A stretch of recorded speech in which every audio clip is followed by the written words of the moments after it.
Your boots have blood on them? No? Turn your card in. Welcome back, everybody. Just out here in the workshop getting ready for winter. Turn the mini split on to heat mode for the first time. One of the things I'm doing to get ready for winter is I got to condition my new boots. Some of you guys noticed I was wearing a brand new pair of boots in a video a few months back. Now, these are the JK boots, and I was going to tell you a little bit about them. I picked the cactuses out of them, cactus quills. If you're not familiar with this style boot, what it is, it's a handmade boot. This one happens to be made out of bison leather. There are certain expectations that you have to have when you're getting into a pair of boots that are handmade with lots of leather. They're usually a little heavy. They're usually a little on the stiffer side. Sometimes they're a lot on the stiffer side. Sometimes they take a long time to break in. They're not for everybody. But if you have proper expectations and you know what the purpose behind the construction is, I wasn't expecting anything different from what I have experienced in the past with these heritage, I think that's what the internet's calling them, is heritage style boots. But when I saw the bison leather, I was like, I gotta have that. That is just the coolest thing ever. Now keep in mind, these are dirty. They've been hunting for probably the last 2 months out in the desert. That's why I had mentioned I gotta pull all the cactus quills out before I treat them for snow. Got a bunch of blood on there. Real man boot. Your boots have blood on them? No? Turn your card in. Just kidding. I'm just going to quick tell you a couple differences that I noticed putting my foot into this for the first time. I read all their instructions on the sizing, and pretty straightforward. It does not match up with your regular tennis shoe, so don't just put your tennis shoe size in there or your ballerina slippers. So read their instructions on sizing. One thing I noticed is the last that they use to make this. If you're not sure what a last is, I strongly suggest you go watch some of their videos. They're educational, they're entertaining, and you'll understand how a boot is made. But the last gave me a little bit more room in the toe box that I don't have on my other boots that are handmade. So that was surprising. They give you a tiny little insole. On boots I've worn in the past, the sock liner, that's this little piece of leather in the bottom here, starts pulling back and rolling backwards. When you go watch their videos and how it's made, it's one of the last things that they stick in when they're building a boot. These other boots I had, they started rolling back, and I was like, oh, how the heck do you avoid that? They told me to glue it back together. I did. It kind of worked, but it's still rolling back. This simple little liner here goes in and gives your sock something to slide in and out on. Is that other sock liner, that leather sock liner that's in here and other style of boots, ends there. When you pull your foot out, it keeps rolling it back. I was just upset that my other boots were falling apart, and they told me to glue them back together. JK Boots has a ton of different styles for different use cases.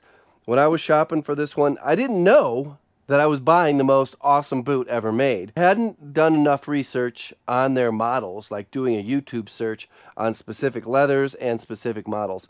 When I saw the bison leather, I knew I had to have that. And then I wanted to find a lighter weight, a little bit more flexible, I think you get the flexibility with the bison leather, sole design. I was originally going to go with the wedge shape. That wedge shape is common for work boots where you're going to be inside quite a bit, and they tend to be a little bit lightweight. I wanted to wear this boot often, and I wanted it to be dual purpose. I wanted to be able to take it on certain style of hunting trips. So that's why I got this sole. I'm not sure which one it's called. It is a Vibram sole, but it's got a little bit of a heel. It's got good lugs for traction. Like I said, it's not too stiff, and it even has screws in the bottom of it to hold it together. I'm going to get these tuned up real quick. I got this stuff. I've been Googling how to waterproof these or weatherproof them. Leather preservative, made in the USA. I'm going to put this on there. I'm going to put this in front of a heater and warm up the leather a little bit after I dust it off. I used to have a special brush. I don't know where it is, but I'm using a paintbrush to get all the dust out of the bison grains here. The bison grains, that's pretty sweet there. When you get the bison leather, you want to look good. But you'll get past that. You'll be like, you know what? These are boots that I got to wear, and they're designed to last literally forever. You can get them resold Real easy. The boots come with these things too. You're probably wondering what the heck these are. These are little tongue protectors. You put those down so when you're walking in the woods, so here's an example of all the seeds that can get caught up. But with this design, they just brush right out. They protect your tongue. That's what this big leather piece here is called. They protect your tongue from getting punctured or getting worn too much. The laces go over the top of this piece and you don't wear out your boots as fast. So obviously this channel is geared towards more construction, home remodeling, things like that. And you might be wondering, are these good work boots? They have a lot of different designs. And they actually just posted a video, I think it was last week, going through each individual design and what they're best suited for. Maybe I'll stick a link down in the description. These boots here are not steel-toed. I didn't want the steel-toed. I didn't want that extra weight. They offer all sorts of toe options. If you're working outside, any sort of foundation work, framing work, roofing work, anything where you're going to be on your feet and you're going to have your boots on all day, they're going to work for you. If you're inside doing plumbing, electrical, and HVAC, these boots will work for you as well. If you're operating heavy equipment, you're going to have a pair of boots like this on. I really do like these boots. When I first got them, I was like, they're too nice to even wear or use them for any sort of heavy duty work. I got over it and said I wanted to put them through their paces and see how well the Bison Leather holds up. So you can see the toe is a little beat up there. I'm going to see how that shines up. Not that these are supposed to be all that shiny, but once I put this stuff on there, this is for waterproofing. They did come with oil, and I did oil them when I first got them. I'm not concerned at all if it changes the color of the boot. I know that they eventually dry out, and you got to retreat them. So these boots are kind of warm. They're not hot. I didn't use a heat gun or a hair dryer or anything like that. Just in front of a heater, and I'm just dipping my finger in there right now and just rubbing it on here. These are the OT Bison Smooth. I'll put it up on the screen. I'd start your research there. Now I have a ton of boots. I've got more boots than my wife has shoes. And they're all kind of specialty boots. And the idea when selecting this boot was I wanted a boot that is multi-purpose. That isn't a specialty boot. That isn't fragile. One of my boots has a Gore-Tex lining in it, and you can't take that out to the desert and walk around in the cactus.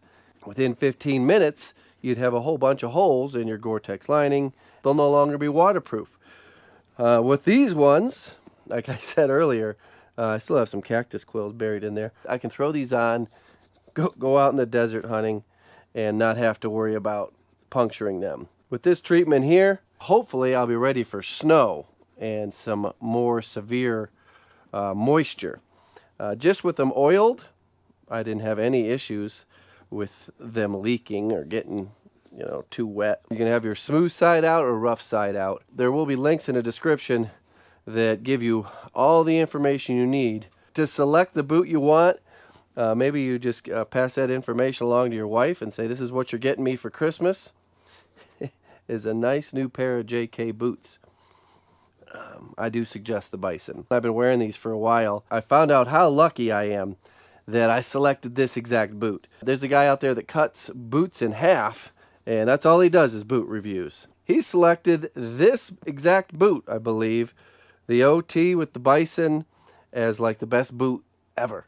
And I didn't see that before I selected them, but I'd have to agree with them that this combination of the leather, the sole, and they picked out the last. The last gives you the top of the foot shape, and it fit my foot perfectly. And I have a normal foot. I don't ever have to get any extra wide, extra narrow. I just have a normal size 12.5 shoe sneaker, but these are 11 EE, and that's boot size, man boot size, not to be confused with your any other boot size. They have very detailed instructions on their website on how to get the right size. All right, well, these are about done. I'm going to get them all laced up and go de-winterize or de-summerize my snowblower.